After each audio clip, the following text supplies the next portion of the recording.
पुराने समय की बात है। एक गांव नदी किनारे बसी हुई थी।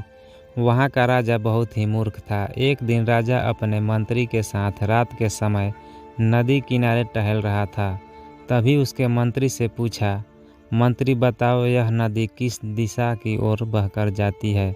मंत्री कहता है, महाराज, यह पूर्व दिशा की ओर बहती है और बहकर समुद्र में मिल जाती है। मंत्री ने उत्तर दिया। यह सुनकर राजा बोला, यह नदी हमारी है और इसका पानी भी हमारा है। क्या पूर्व देश इस नदी के पानी का उपयोग करते हैं? जी महाराज, जब नदी उधर बहती है तो उपयोग करते ही होंगे। इस पर राजा बोला, जाओ नदी पर दीवार बनवा दो और सारा का सारा पानी रोक दो।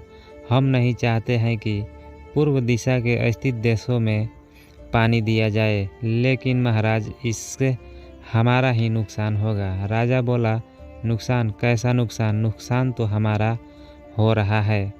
हमारा पानी पूर्व के देश मुफ्त में ले जा रहे हैं और तुम कहते हो कि नुकसान हमारा ही होगा।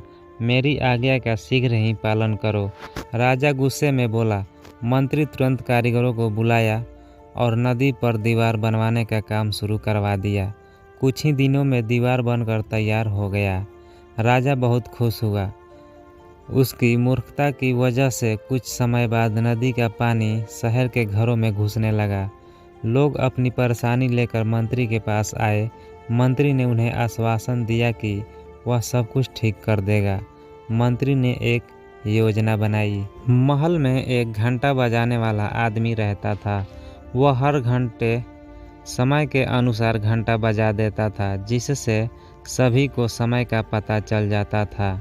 मंत्री ने उस आदमी को आदेश दिया कि वह आज रात को जितना समय हो उसका 2 गुना घंटा बजाए। आदमी ऐसा ही किया। जब रात के 3 बजे तो 6 बार घंटा बजाया, जिसका अर्थ था कि सुबह के 6 बज गए हैं। घंटा बजाते ही सभी लोग उठ गए।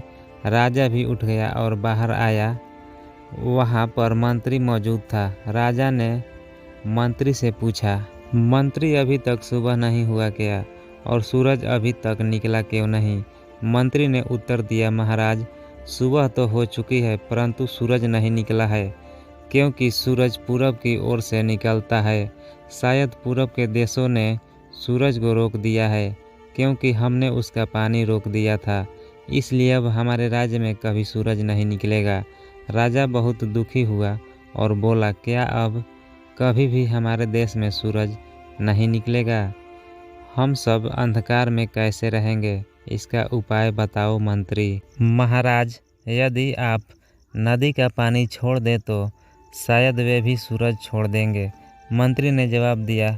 राजा ने तुरंत मंत्री को आदेश दिया कि वह नदी पर बनाई गई दीवार को तुड़वाए।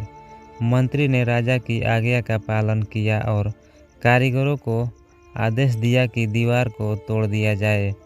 कारीगरों ने दीवार तोड़ दिए और जैसे ही दीवार टूटी, सचमुच सूर्यदेव का समय हो चुका था और दिव्यांश सूरज चारों तरफ अपनी लालिमा बिखेर रहा था।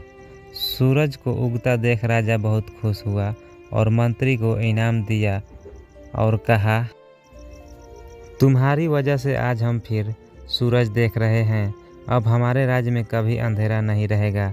मंत्री ने मासूम सा मुंह बनाकर जवाब दिया, महाराज, ये तो हमारा फर्ज था। ऐसा ही होता है मूर्ख राजा। दोस्तों, अगर हमारी कहानी अच्छी लगी तो लाइक ज़रूर करें।